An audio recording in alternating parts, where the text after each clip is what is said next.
So happy Tuesday. We're here with Oury, and I'm thrilled that I got to reconnect with Oury. So I'll give a little background on how we first connected, and it was just my good luck, really. So I was in Paris working as an au pair, and the family told me, now don't just hang out with a bunch of English-speaking people, because that's what her other au pairs did. They said, go to take a class or something at the community center. So I went to the class or went to the community center and tried to sign up for dance. And the dance class was totally full. They could not fit one more person in there. So I looked at what else could I take? Taekwondo. I've always been interested in martial arts. Let me give it a try. There was about 5 people in the class, this big room. And Oury was my teacher and mon professeur. And we were, I don't know, several weeks, a month, a couple months into the class. And he said, I teach at another gym, a club on the other side of the city. You should come to that. So I can't afford that. You know, I'm barely making any money and I don't have any extra. He said, it's okay. You can be my American cousin, ma cousine. So then I got to go to the club. So I got to do Taekwondo twice a week. It was a completely different atmosphere at the club. There were dozens of people, highly skilled, all levels, but several black belts there. And I absolutely fell in love with Oury and with Taekwondo. So my year in Paris was made better because of you. So I'm grateful. We have to make a movie of that. Yes. It sounds really, movie, feel-good movie. Yes, yes. I have some good stories to share that you probably don't know. So I'm going to first read your bio, and I'll tell you a story at the end of it.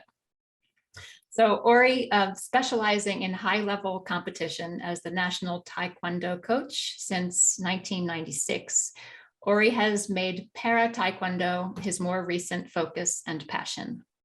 In 2015, he was officially tasked with training and coaching the French Paralympic Taekwondo team in preparation for the Tokyo 2020 Games. As part of the French Olympic leadership for INSEP, which is the National Institute of Sport Expertise and Performance. So he was there for a decade. Oh, let me go back. For a decade, issues around how sport and human rights issues have intersected and shaped his character. Oury linked education as a sports teacher at a master's level to CCS, or occupational and health safety training, to maximize the potential of his students, helping them see success vis-a-vis victory and medals is part of his vocation and ambition. The rest of his work is developing the human being through sport. That was my attempt at translating your resume, your bio. So hopefully, hopefully we got it.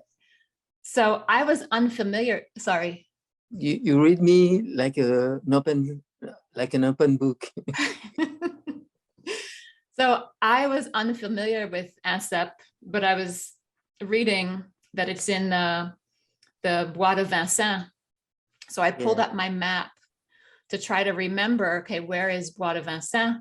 And then I remembered another story, which I'll share. So I went to the Bois de Boulogne. So this is part of the story as to why I took Taekwondo. So I wanted to exercise. I had never lived in a big city before. And the first week I was there, I went for a jog. And I came back and the family I was staying with said, don't do that. You can't just go. French people don't do that. They go somewhere to exercise. Or no, they first told me, don't exercise on this, just running on the street. There's bad pollution. It's bad for your lungs. So then I looked for a park to go running and I went to Bois de Boulogne. So you probably know what happened next, but for those who don't know, this is a park of prostitution. I did not know that. I was running through the park and somebody stopped me and said, "Est-ce que vous travaillez?" I was brand new. I did not know. My French was not good. And I looked at him and he said it again, "Est-ce que vous travaillez?" And then it hit me. Oh, no, I'm not working. Oh my God. I started seeing women half dressed coming out of the bushes. And I realized, oh my gosh, this is a nightmare. Where am I going to go to exercise? So fortunately, the next step was to go to see you at Taekwondo. So you saved me from Bois de Boulogne. It's very funny. I've got a small story.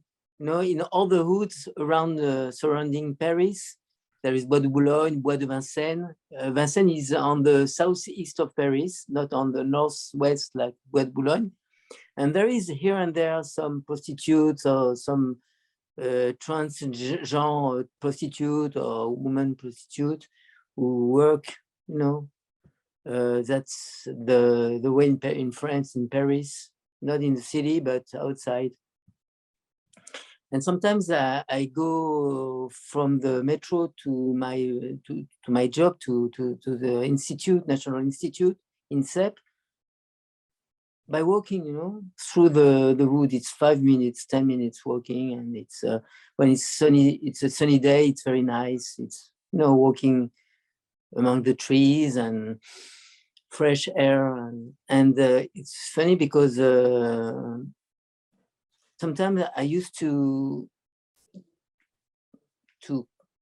see some prostitutes, and they were, you know, waiting for the customer, and I had a kind of dilemma in my head.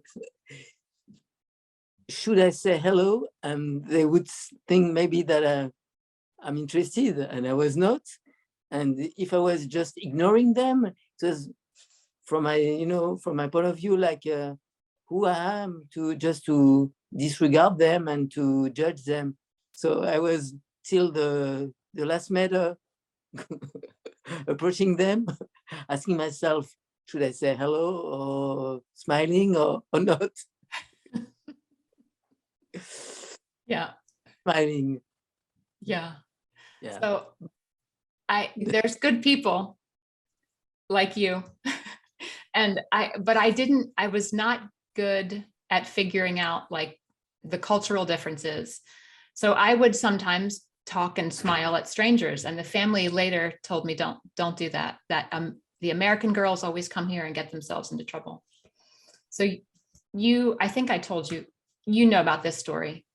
So I was coming home from the Taekwondo at the club, and I was, you know, so sweaty. I didn't take a shower. I was tired. And a man on the metro said, you know, "Comment ça va?" And I said, "Je suis fatigué." Apparently that was an invitation that I wanted to sleep with him. So he grabbed me on the arm. And I'd never had that experience before. And I think it helped me just coming from Taekwondo. And I responded, like I just screamed and pulled away, "Arrête!" You know, and ran away. So I got off at the next stop. But I don't know how I would have responded before I took Taekwondo. So you helped me yet again. Yeah. Remember from you, after so many years, and we didn't keep in touch, so I'm sure that I forgot a lot of things, but I do remember very clearly that you were very solaire. You had a lot of light in yourself, in your smile, in your presence, and I was like very interested to be around you or to be close to you, because you had a light, a special light, and also this light makes you also very vulnerable, because you didn't hide from it. You didn't try to hide it. So you are very open-minded and open, And I remember that I had a kind of feeling of to take care of you. I mean, to make you, to prepare you, maybe to handle some situations that your light would be maybe translated in a wrong way. So I had this kind of, I don't know why, because it was like, you know, we didn't talk about it and you were not asking me and begging me or whatever, but it was a kind of intuitive responsibility towards you to make you a little bit stronger, not to change you, but to make you more able to handle some bad situations whenever. Yeah, thank you. It worked. But after so many years, let me tell you, mothers and hard worker, whatever, you still have this light. You're still very solar. Yeah, I think it's a real gift that you got. Thank God, and it's a pleasure to see that you still very shining. You're still the same Oury I love. Thank you. Okay, so I thought of you when I was thinking, who do I want to interview to talk about mindset? Because you definitely changed my mindset, and you have gone on to train the top level athletes in Taekwondo. And I'm sure you have lots of stories on people overcoming adversity, and I just wanted to pick your brain about it. So, but first, I want to know a little bit more about you, because I really don't know a lot about you. What was your journey on to bring you to Taekwondo? I did sports. I did martial arts when I was young, and then I was very enjoying martial arts, but and I did some karate before Taekwondo, but I felt too much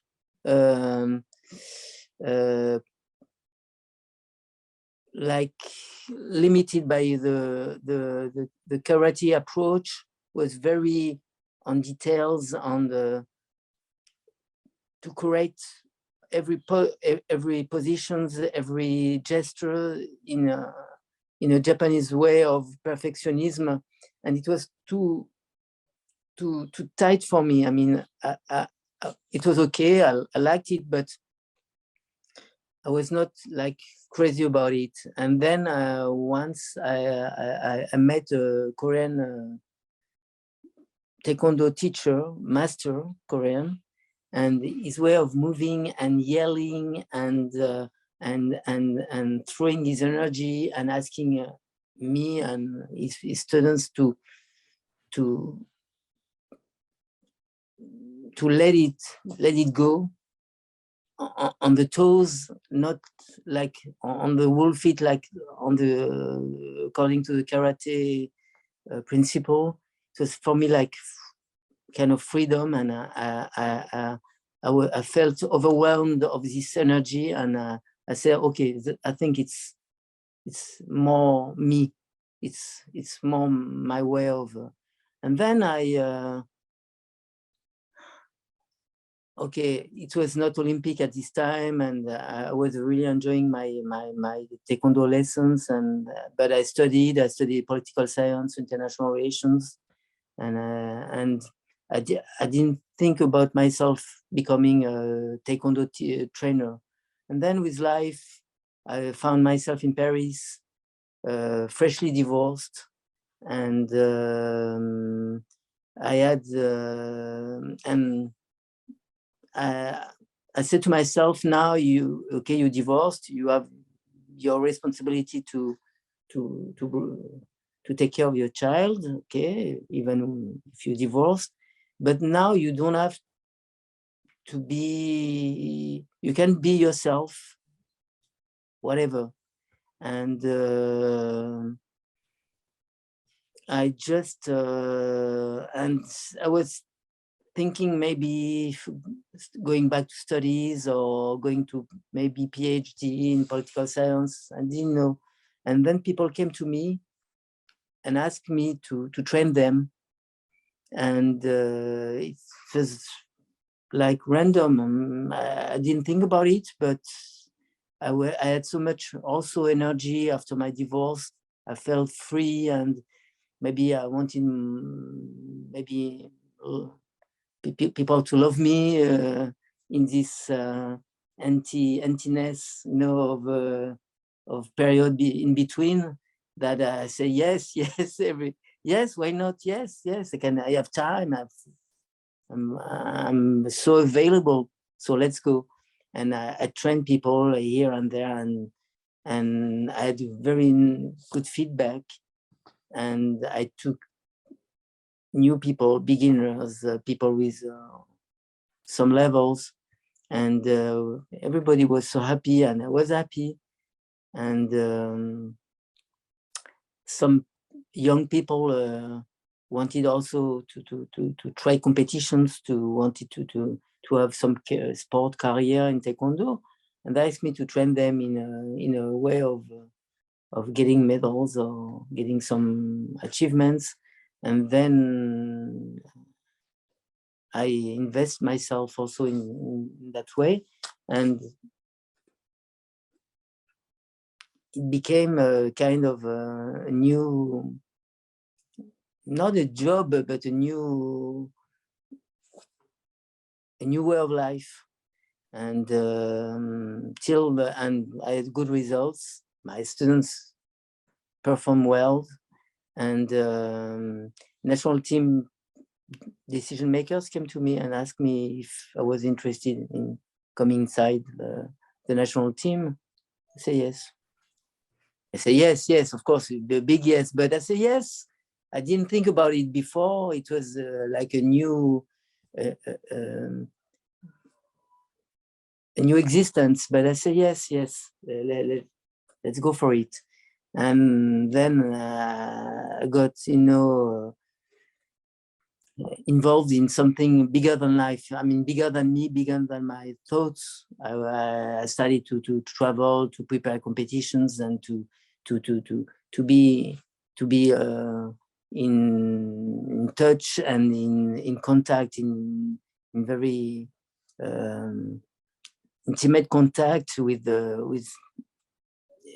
talented people, gifted people who want competitors with their own personalities, but also with their will, the strong will to become, to progress and to become someone. And I got like I got moved in this motion. It was like you know, like a mob taking you, or the sea taking you, you know. Yeah. You hardly ask, oh yes, no, why, what happened. You just follow the motions, and that's what I did. Yeah. I have no regrets, even though I'm sure there were hard times, but generally no regrets. Yeah. no regrets. Yeah. No. So, But of course, it's not so easy, and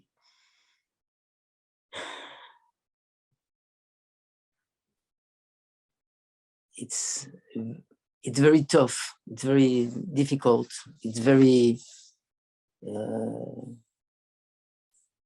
because high-level sport is very singular. It's very unique. It's about unique people, singular people. There's no stereotypes. There is no crowd. There is one person, one athlete. So it's very, and this person it's a world. It's not just flesh and blood. It's a world, you know. So you you have to know it. You have to know her. You have to know him. And to know people, it takes time, it takes blood, it takes efforts, it takes a lot from you. So it's very singular, very singulier, it's very unique. It's very also unjust, because you can work like a dog, you can work very hard, and no getting results, or not reaching the level of the result that you were aiming for, you were waiting for. And it's very unjust. And sometimes you did the job, and still it doesn't work, or the chemistry doesn't work. So it's very singular, it's very unjust, and it's very it's about also very unrational, because success and achievement sometimes is not rational. It's luck, providence, God plans, whatever you call it, but it's not rational, it's not cognitive, it's not because you did that you reached that. It's something that's very difficult to define. If we knew the receipt, so everybody would be, millionaire and Right. Olympic champion, and it's a real challenge. But the way to get closer to something very important and essential, the way, the process is so constructive and so rich that, to my eyes, it's worth, even if the results is not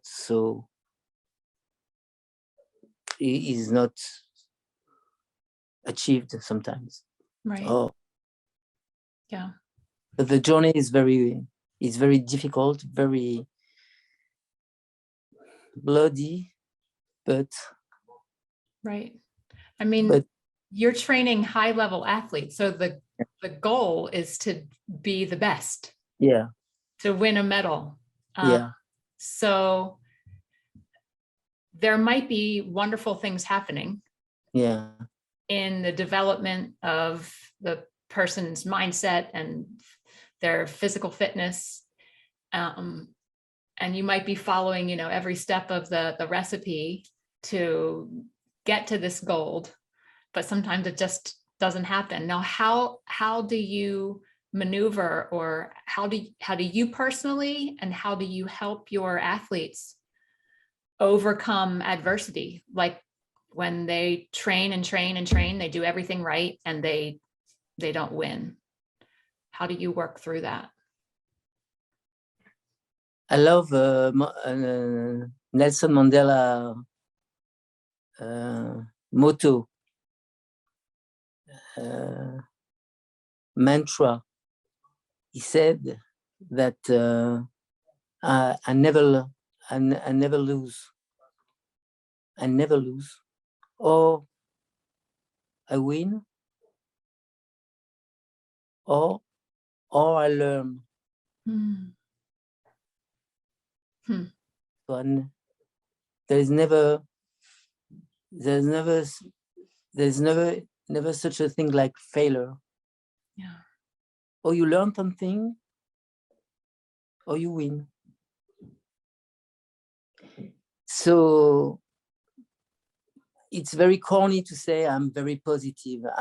Sometimes I want to yell, I want to cry. I don't cry, but I don't yell too. But I feel like, and inside I scream. Inside. But the guy who must, in all the, on the map, I'm the guy, if I'm the coach, I'm the guy, I'm trainer, okay? I'm the guy who has to stay not cold, but tempered. I mean, lucid, to be real, to be realistic. Mm-hmm. And I'm the guy who guarantee the context. There is nothing for me at in my conception of sports and achievement and whatever. There's nothing that can be separated from context. The context is also, it's very essential, very important. I think that you can't expect from someone to be outstanding without analyzing the context, his experience, the level, what happened to him the last 6 months before, the opponent, the situation, the present situation, and so on and so on. So when it works well, I would still, according to the context, I would ask my player a little bit to stay low profile, because it was very good, it was very successful, but maybe the context makes, even if it's a real a very big achievement, world championship or Olympic or whatever, it's very important, but okay, it was, but the future is coming also. So let's already not forget what happened, but let's be open and available for the future who is coming. Right. And if it's a kind of not success, kind of failure, or something that didn't match or didn't work well, maybe it's okay. Maybe the context can explain, and we have to know the reasons. So it's not a drama. I mean, it's not a drama in the bad way. It's not a drama. It's not a psychodrama. It's okay. It's okay. It's okay. And we can find and list the reasons and try to understand. That's very important. And if it's a success and if it's good. Okay. But then let's keep low profile, because the next who's coming will ask from us, from our strengths, so much that we have to be already open and available for the next episode. Right. There is a sentence from General de Gaulle.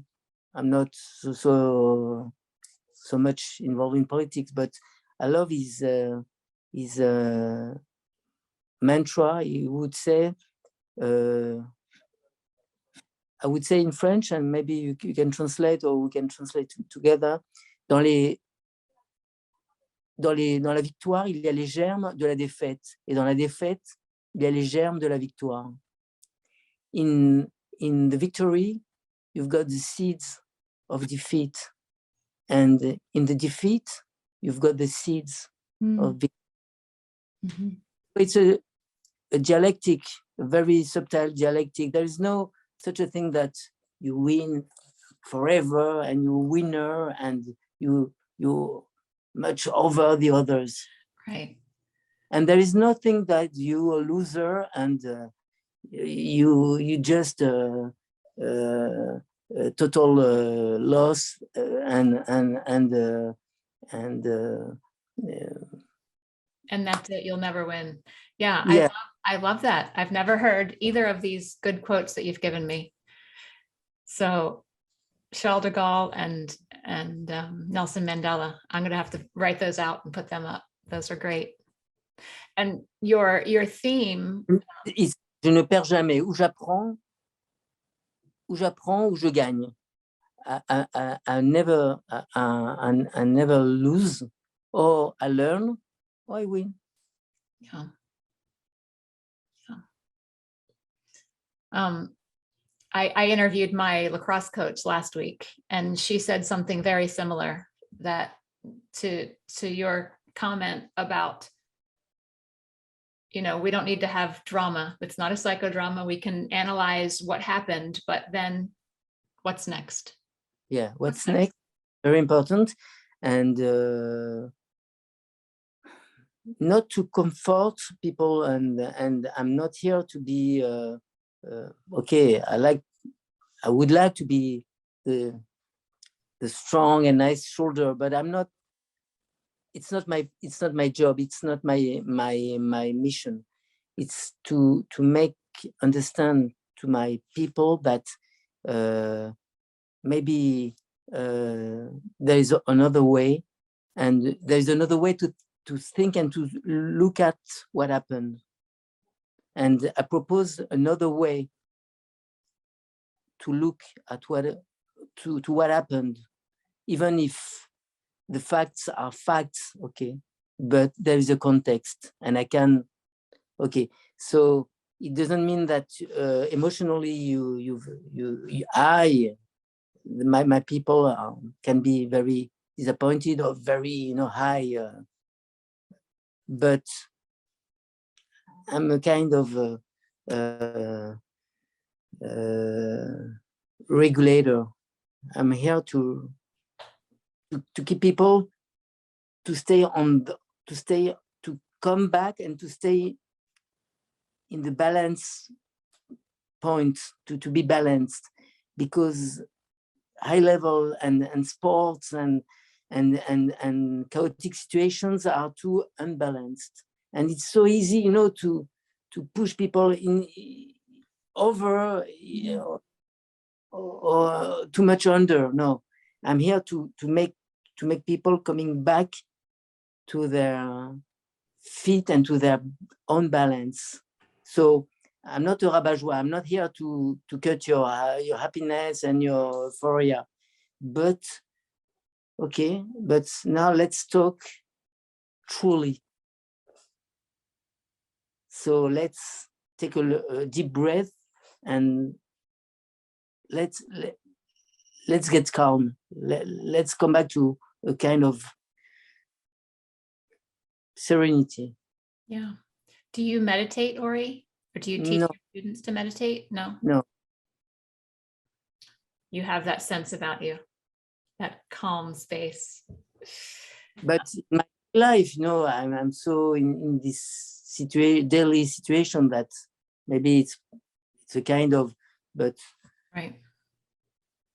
But on focus and on talking, and so one thing very important for me, it's also we talk about it, it's l'état présent. That's very important for me when I train people. Before the training, and maybe after the training or after the competition, there is this debriefing, and maybe after training also debriefing. How was it? How do you feel? But much important for me, it's before, because I can come with my plan, my scheme. Today I feel like doing that, and I know really the very essential steps to make you stronger, to make you faster, speeder, and focused, and to have a good timing. But how do I know? How do you feel today? How do I know that you are able to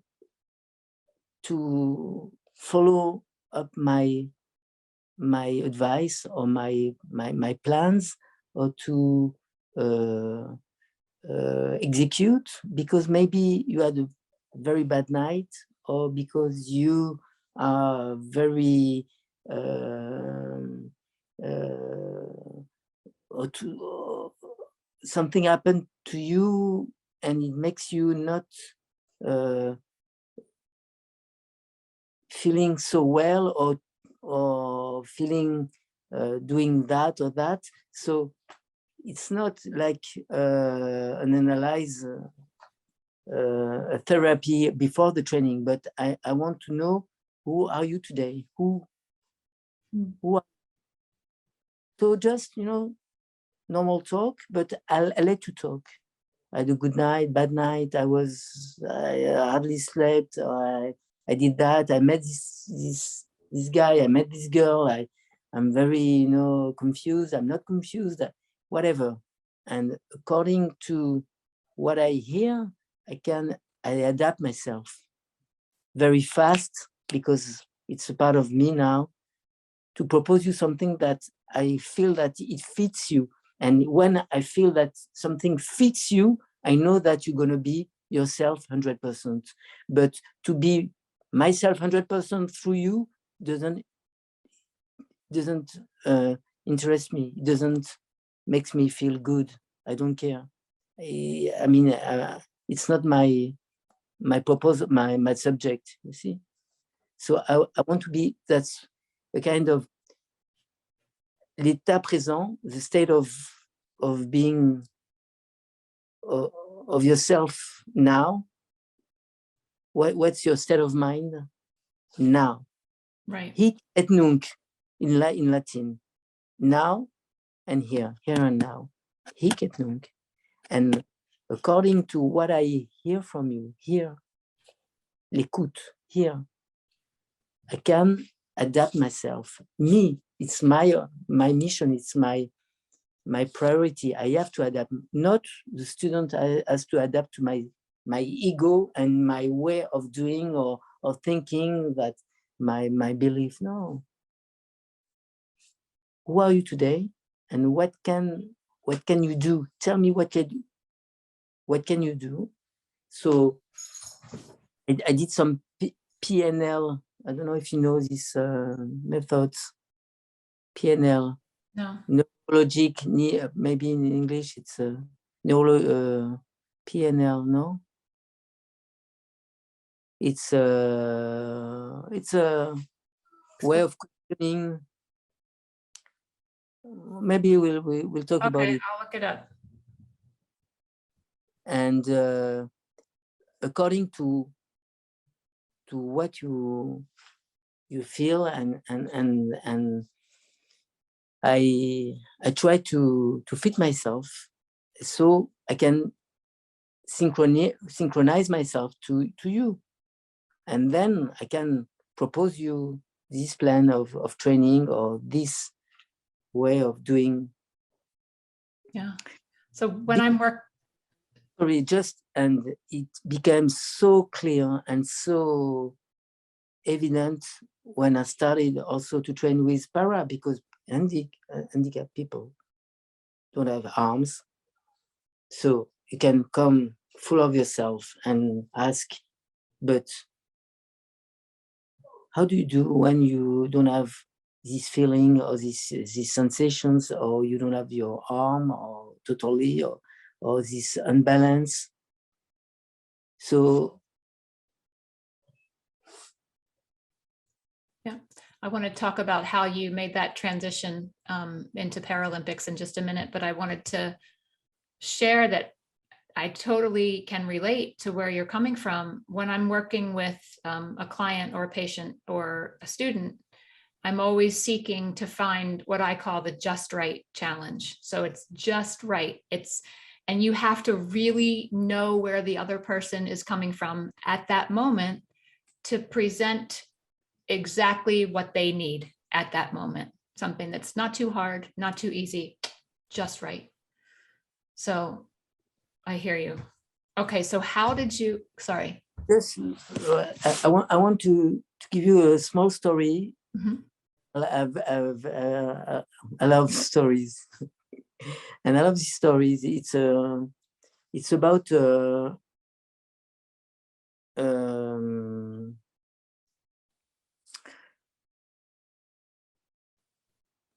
priest in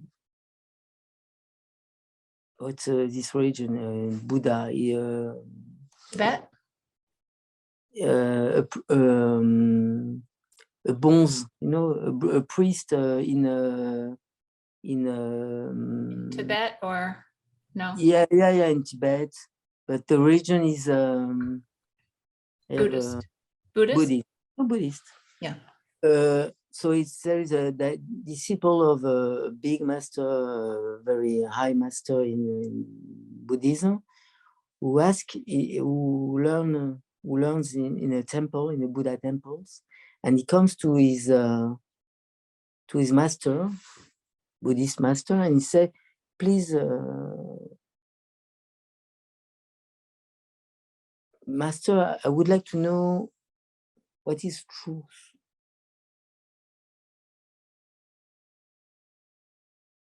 So the master said, "Okay, I will tell you. Come tonight to my place, and I will teach you." So the bonds come, the young, yellow belt, white belt,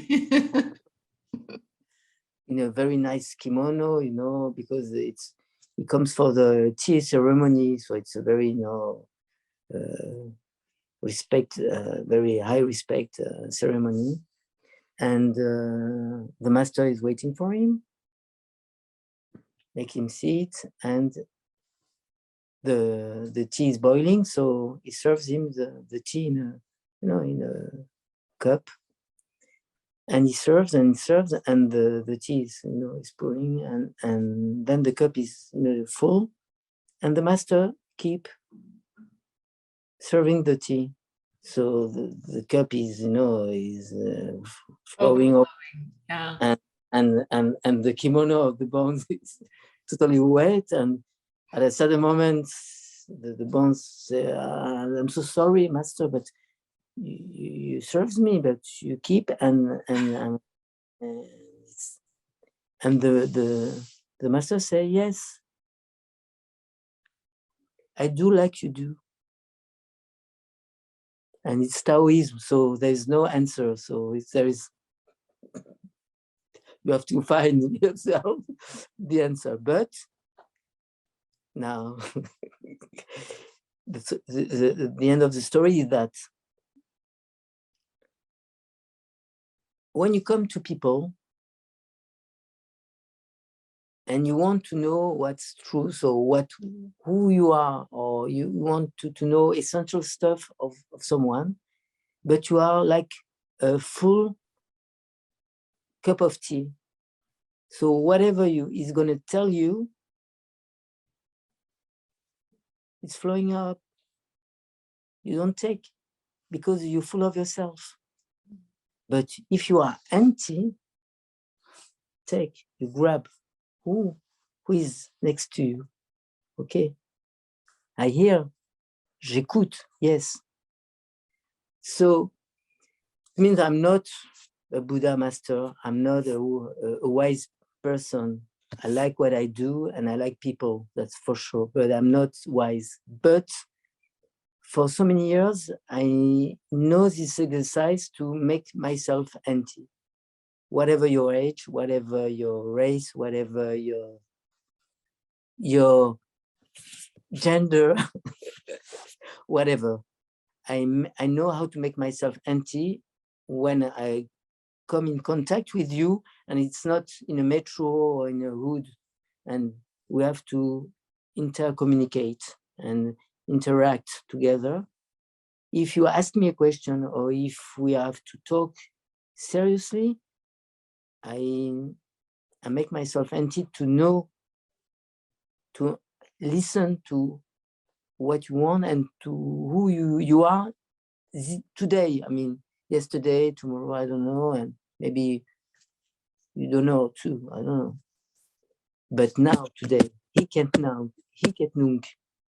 And in my daily job, it's so important. So the reason that you are wise is that you think you're not wise. You are wise, Oury. You're wise. So I want to ask the question, how did you transition from training Pascal and I don't know, do you say able-bodied athletes to Yeah, the but athletes who didn't have hands or arms? they just asked me in 2009, they started this discipline of Para-Taekwondo for people who are who has handicap in their upper members. And they didn't ask if there is some volunteer. They asked me if I was, no, they asked me to do it. And I just didn't refuse it. And I said yes. Like the first time I said yes, also for able-bodied, for high-level Mhm. player. I don't know, it was for me a kind of new challenge, and also I took it like a real opportunity to try something new, and maybe I don't know. I didn't think about it too much. I say yes. Yeah. Let's yes, yes. Yeah. And I started from the bottom, and I met people, and I trained, and I discovered new personality, new people. But it's like, it doesn't matter. It's not about techniques. It's not about people who are able or disabled. It's about heart. When you see people asking in demand, one with envy, with energy. I mean, when I feel, like, I just dive. I don't stay and observe and ask myself. I'm just going and diving in the water. So that's what I did with these peoples, and I forgot their disabilities or abilities. I forgot, and I just became like, it's funny, like part of them. But Yeah. they were not so different. And it's funny because till today, when I'm in competitions in para, now today it's less and less because I'm so used to. But sometimes I just think about, oh yes, that's true, it's disabled people, because in the competition I just totally forget the notions of ability, disability. They're just performers, incredible performers. And because in Taekwondo, it's the fencing of the feet. I mean, 90% of the work is from the feet. So Right. when you don't have arms, but you it's like Taekwondo. I mean, there's no so much difference. Right. But days and days in the competitions, I'm just like, in the participating and coaching and training like I do with the others.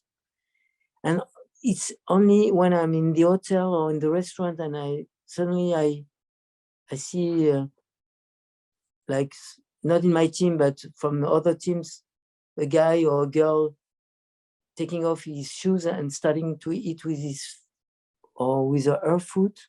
I say, wow, that's true. I totally forgot that they were disabled. Right. And so it's too strong, the way of compensating and surviving. And then I say, wow, it's amazing. Right. What a lesson.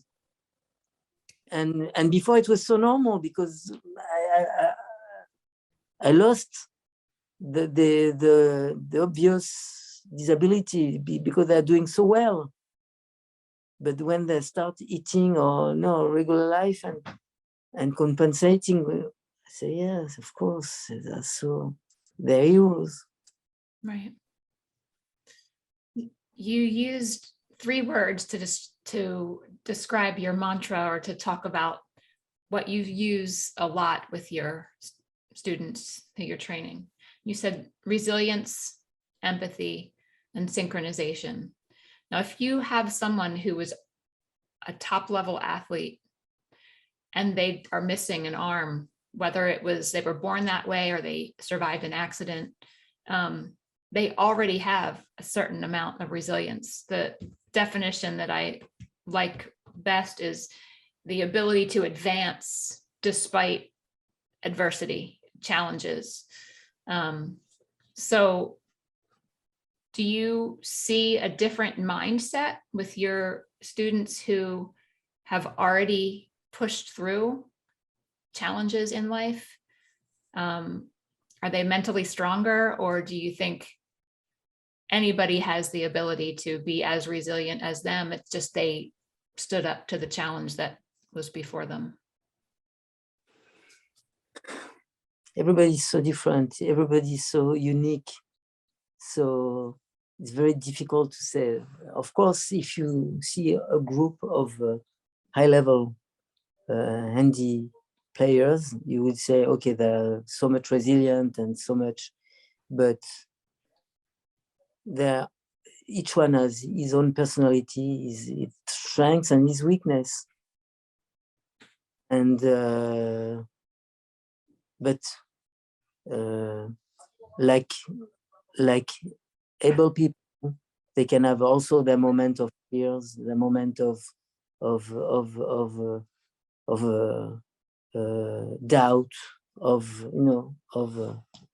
fear, and also of being brave, and so nobody is the ambassador of a group of it's, I told you, high level sports, elite sports.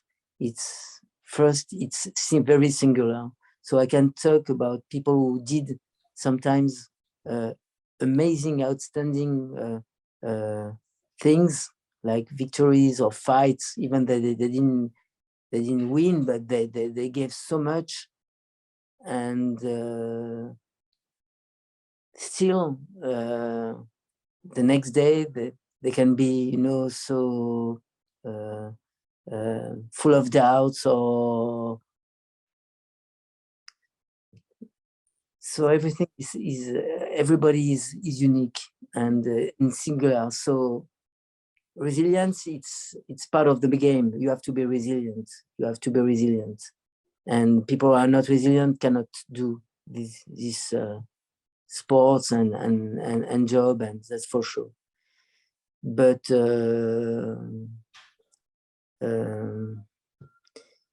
I think resilience, it's also it's like also like your techniques, and it's like your physical abilities and physical qualities. It's something that also you have to work on it, and I think your people will get resilient also with love and with care and with attention. So important, because if you trust them and if they feel trust, so if you talk with your people and they feel that you listen to them and you try to find solutions, simple solutions to some problematics or to some questions, they feel understood. They feel they feel that you take care of them, so they feel strong. And if they feel strong, they will give you back their strengths by doing, amazing stuff. So resilience is okay. It's in the same time it's a fact. It's part of the personality. It's a part of someone's history, but it's also something that can grow up with your with your impulse and with your surrounding. You're the first person. Why, Lawrence? That's why I'm not coaching the same way people, because someone are very strong, Right.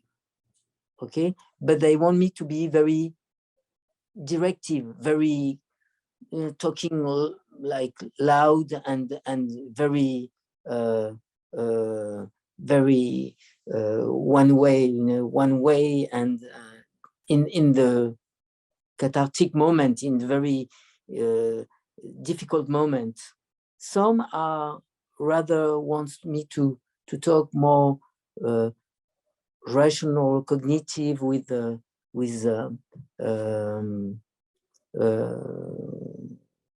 not some, we don't have time for explanations, but more, not like whisper, but more rational. And some would prefer maybe not to talk too much, but with some gestures and some keywords that they want just to hear at this moment. They know their job, they know what they have to do, but they just want another time. Like your mother, you know better than me, just this little tiny melody that you hear and you know that, okay, you're safe. Yeah. So it's part of the subtle but very very close knowledge of the other. Yeah. And so from outside you would say, okay, it's very resilient, very, no, but it's not. It's adaptation. It's sur mesure. It's something that it's not ready-made. It's you took your, you make it so personal that it fits because it's so personal. Right. This is the first time I've heard someone say, though, that to build resilience, you support the growth of resilience with love and care. I like that. I see people very strong with very hard, because like Andy in Para, you've got people born like that, which is not so easy, but you have also people who had accidents, and sometimes it's really very violent accidents, like a bomb, a blaster. I had some soldier who lost his hand. Some had very tough childhood in the hood, and like fight from the hood. But in a taekwondo game, it's different. So, but they're rough, but still, it's not by yelling. So okay, they're resilient, but to win a game and again and again and again in different games, you have to develop others quality that just to be a Rocky, or a guy from the hood. And that I know, I feel it, and I know again and again, it's a matter of trust. When they trust you, they will, like children, they will give you back this trust. But when they feel untrust, they do their own stuff, but you're not part of them and you're not part of it. And yeah, it seems like they don't give the best they have. Yeah, it seems like you're touching on the other two words, the empathy and synchronization, because you're really having to listen and understand and connect with your students, with your athletes. Is there more to that, to the word empathy? for me, synchronization is very strong. Empathy is maybe it's a very empathy is I would say very basic, because empathy is like loving humankind. I mean, it's humanity, empathy. If you don't like people, if you're not attracted by people, so don't do this job. I mean, don't talk and just give your own truth or your own theories and bye bye. But if you want to build a real link, you have to you need empathy. You need to listen and to try to know with the other, to try to know. But also when I say I try to know, it's also what is pertinent, what's efficient, and it's important for my goal, and not just to know and to know gossips. See, I think like people, I like them to tell if they wanted to tell me, but like after the match, sometimes there's those kind of farewell parties where players goes and socialize, sometimes more, and try just to let it go between them. Hardly go there because I don't want to be. I'm not a peeping Tom, of course, and I don't want to see. If you want to tell me about something that's important for you to tell me and to feel good, why not? But I don't want I mean, empathy, but I'm not your friend. Even if I can love you and care for you, I'm not your friend. It's not my job. My job is to coach you and to try to make you progress and win, but not to share with you moments who belongs to you and that I don't have any utility to make you be better on the mat. Yeah. So I know my place also. Yeah. So empathy, yes, but not to forget that also I've got a. Oh, I lost you. There you yes, go. Yeah. Also never forget that I have to remember that I'm not a friend, and I'm not supposed to be a friend. So in a symbolic way, it's very important. Right. Because everyone has his own responsibility. I'm in charge of you also. Never forget. And me also. It's very important not to forget that I'm in charge of. I'm not your father, I'm not your friend, but I've got empathy. I need empathy, but I know my limits also. But I can hear, I can try to find, I can send you to other resources persons, maybe a shrink, or maybe a physiotherapist, or somewhere, or doctor, or whatever. I'm not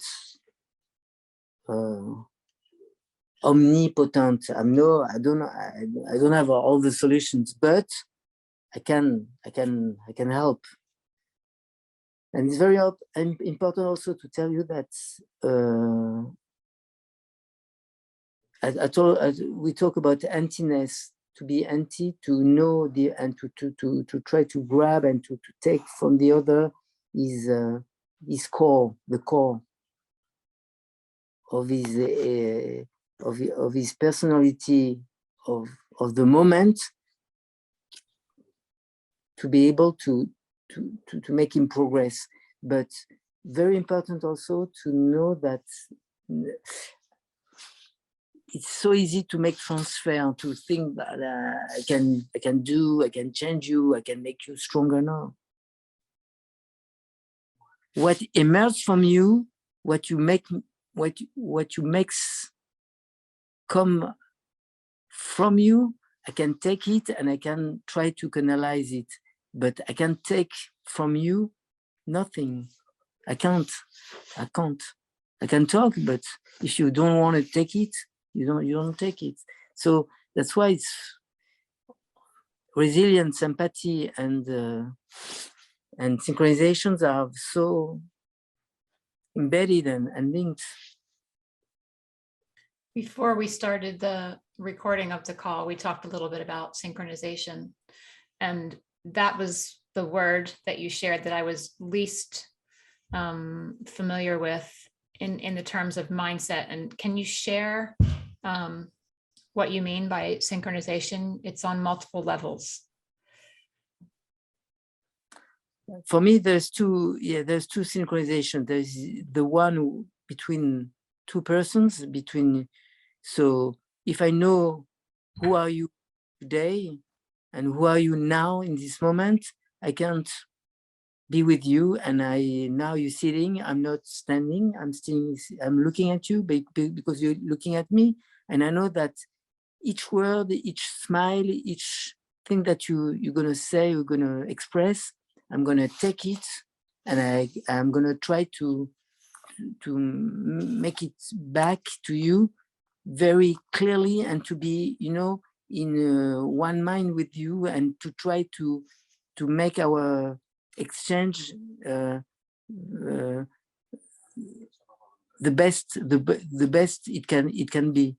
So that's, for me, a good example of synchronizations. I try to be in the same rhythm, bio-rhythm, in the same, and be with you. It's not like I'm looking somewhere else, or I'm getting a phone, or I'm with you and you with me. And this it's just, okay, it's talk, but it's already so important, because I know that we're moving the lines. By doing what we do, we're moving the lines, because we make clear some notions, some definitions, and we say after more than 20 years that we can think together more or less in the same way to make humanity becomes maybe better, easier. So that's, for me, synchronizations, but also synchronizations with me, or synchronization inside the other. I mean, if the body goes that way and the mind that way, I can't talk with you. I can't wait. I can't attend from you. I can't expect from you something, concentration, focus, efforts, achievement, because you totally split your mind in that way. But why should I talk about you? Let's talk about me. Okay, let's my ego. So I have to be synchronized with myself. What do I want for me now? I want to be with you. I want to talk with you. I want to be true and real. So physically, mentally, what I try to express and to is very, it's not difficult, but it's not so easy, but it's very, for me, it's very peaceful, because I'm very synchronized with me. I'm happy to talk with you. I'm ready to talk with you, and I want to talk with you. So everything is, for me, on the same line. Je suis aligné. Je suis aligné. I'm, how would you say in English? Aligned. Same line. Aligned. Aligned. I'm aligned. And Aligned. And if I'm overwhelmed of emotions, or I'm in a bad mood, or I have to do a work on myself first before going to the other, because I know that it's going to be, fucked, if my interaction with someone will be fucked if I'm not synchronized with myself. So first I have to deal with what I have to deal. Maybe I've got an anguish, maybe I've, so let's clear it up. Let's make it okay. Let's find a solution and then go to the other. So I have to also, to myself, it's a kind of necessity and also a kind of duty towards myself to be synchronized before I start an official interaction with someone. And I do it because I developed also when I'm going to coach or I'm going to do something very, full of importance. I don't want to show my too much my emotions or my fear or my stress. So I have to be synchronized. But you don't meditate, but it sounds like you did. No. So what do you? Maybe. No, I don't do, but it's like it's maybe because I'm a little bit in a fast life, but I'm more like on and off, like an actor. Okay. Before going on the scene, I know more or less the partition. Okay, we worked on it. We talk about it. I prepare myself. I don't know what's going to be the issue, but I've got a plan. Okay, more or less, and I'm not alone. We worked on it together. But before going on the scene, I just have to align myself, to be synchronized. And it's so important that what I do on myself, the other also should do on himself. So right. It's also a way of working. That's for me the synchronization. So it's personal, but it must be also reciprocal. And right. But it's very important, like me, like, as a professional. So when I talk with someone, I try. It's not mimetism, but I try to be in this, more or less in the same disposition, and all the elements should be gathered to be one, to be as one. Right.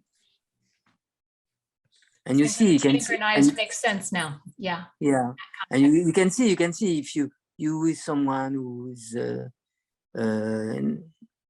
not in front of you, but in the angle, and trying to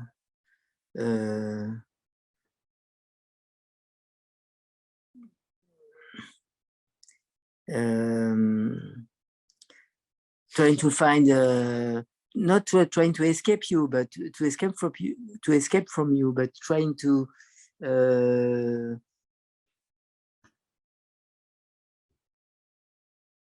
break your to break the kind of basic harmony between you and the others, and try to overrule with his energy and voice and his way of and hands. And so you see that you cannot synchronize. You have you have to if you have a message to deliver, you have to make the other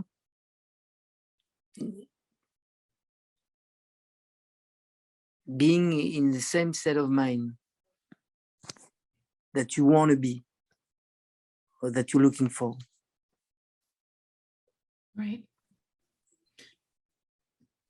I get it.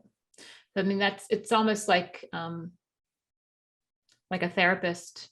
So you're not mimicking somebody, but you're reflecting kind of their energy, so you can synchronize. Yeah, the difference is that they're expecting from you, not like a therapist, that, okay, let's see each other next week and we will start again from this point. They need from you a solution. They need from you an answer. They need from you a direction now. Now, what we doing now, Oury? What should I do? What technique? Or today, okay, well, what? So, well, that's what happened to me now. Well, what's next? So it's not like, okay, Right. come back next week. Right. Right. No, it's now. I mean, but when a therapist is being trained, that's one of the techniques that they're educated on to reflect the energy of the person in front of them. But I understand not being a coach is like,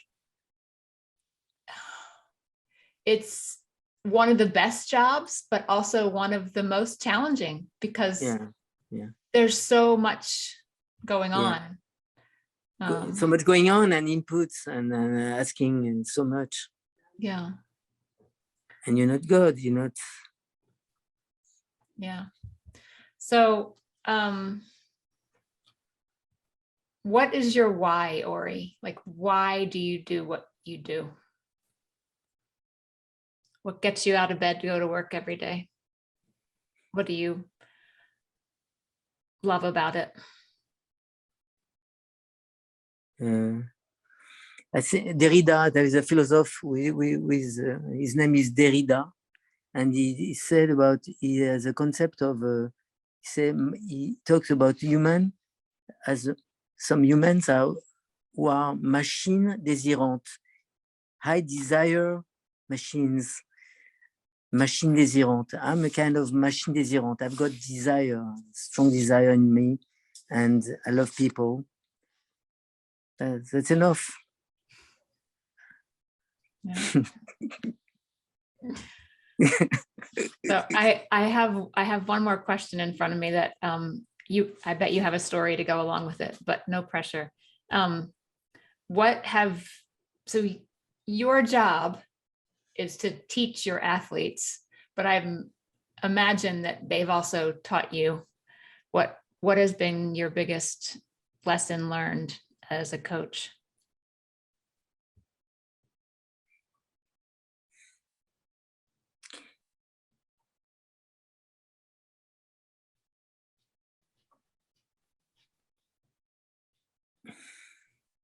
It's a difficult question because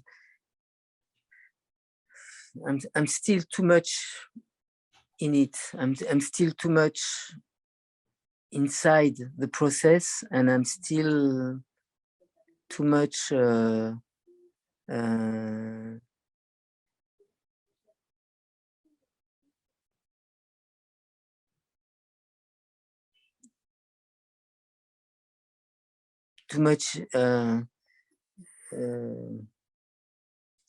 close to the action. So maybe in some years, when you write your memoirs after you've retired. Yeah, I don't know if I will write it, but I mean, every day I've got some lessons to think about and to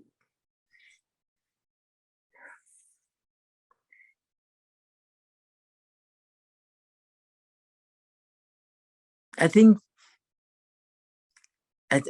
there is no such a thing like small victories, Laurel.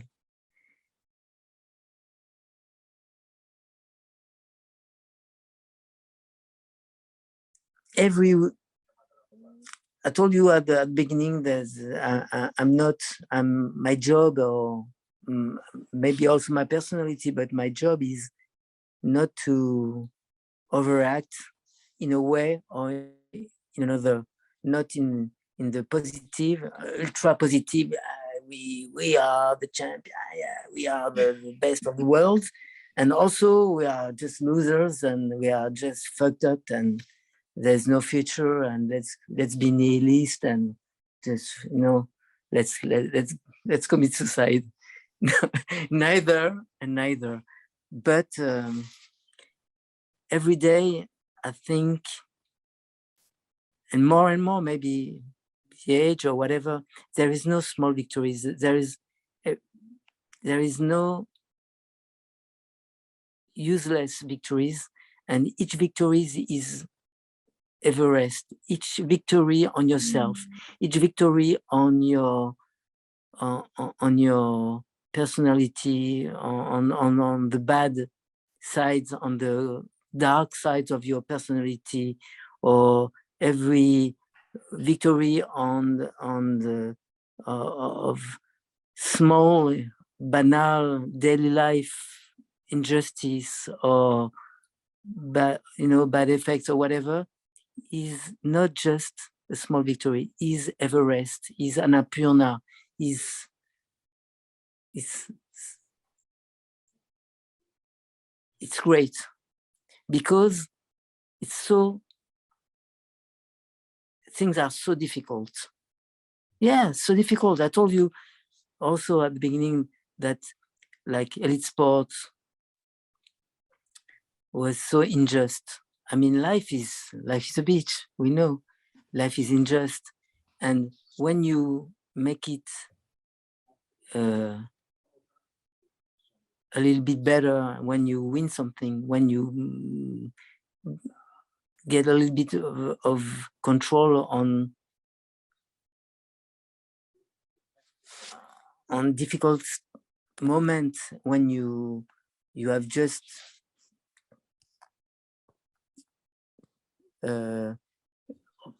performance or not performance, but when you just, you know, in a grateful moment, and it's a lot. It's not a lot. It's essentials. It's a big victory. It's Everest. It's, you know, it's a mountain climbing, and you and that this feeling to share with others, and or even to myself when I feel it. I try to feel it every day.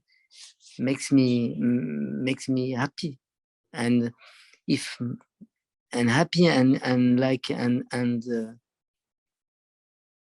safe, because there is a way. I think there is a way. There is, and that's why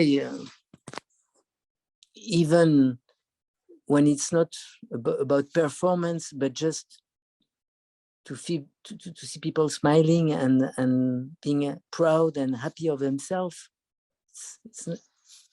I say to them, to people, it's not nothing. It's not useless. It's not just, you know, by the way. No, it's not by the way. It's monumental. Yeah, those monumental. It's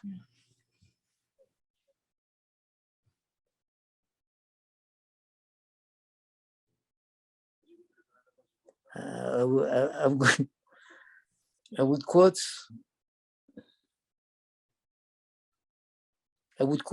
a French writer, poet, which is with Aragon. He said, rien n'est jamais acquis à l'homme, ni sa force, ni sa faiblesse, ni son cœur. Nothing is acquis. Nothing is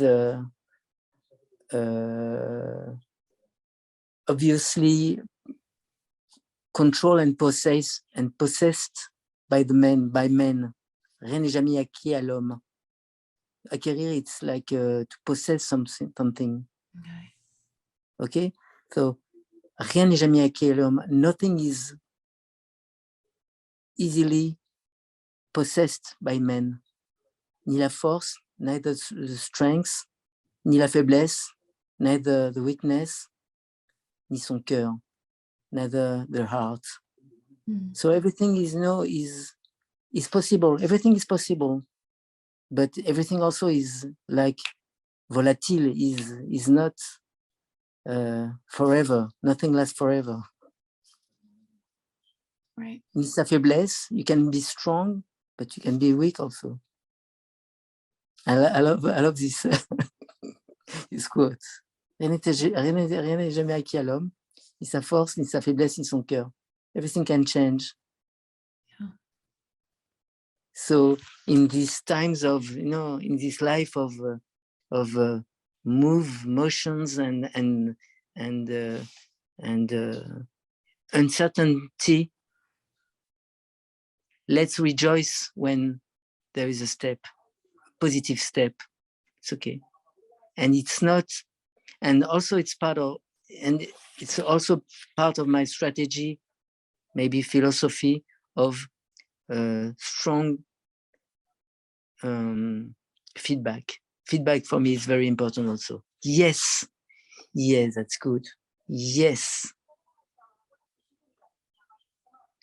Yeah. In France, above all, in France, you never, maybe for an American, it's so positive. Oh, you see, so strong, it's amazing. Oh, good gosh. But in France, it's always, c'est pas mal, it's not bad.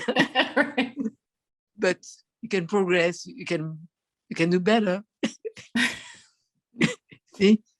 Right. So you're a breath of fresh air where you celebrate. But strong feedback. Mm-hmm. If it's really shit, don't lie. But if you see that there is a step, it's so important because it makes you grow up, stand. So good. Oh, so good. Yes. And maybe people in their childhood or in some very important year of construction, they didn't hear enough. You're beautiful, yes.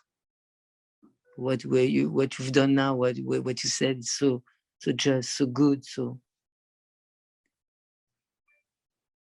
yeah, I think this is a good place to kind of wrap it up because I love that you celebrate with your heart, like you can feel it. And it's getting close to your bedtime. You're 6 hours ahead of me. And you must be tired. maybe I look old. Maybe I look. You look great. You're kidding now. I'm gonna get ready to to freak out.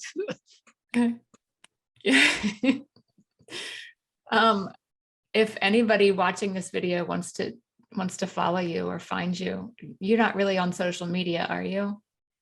Not really, because no, but by mail, okay, and by phone, yes. And Yeah. I hope you won't wait for another 20 years. No. 20 years before getting in touch with me. I won't wait. Now I know how to find you. Yeah, but mail, telephone, WhatsApp, and physically present when people come to Paris, or if I happen to, I should go to Las Vegas, maybe, I don't know. There's a para competition, but Las Vegas is far from your place. Right. Which city do you live? I'm close to Washington, D.C., so the other side of the country. You don't come to New York for anything, New York or Washington? After the COVID will disappear, I hope to start the travel a bit. But yeah, I'm not so much on social media, and but phone and direct contact, and WhatsApp or whatever, mail, no problem. I will answer. Yeah, Oury, you've been an inspiration.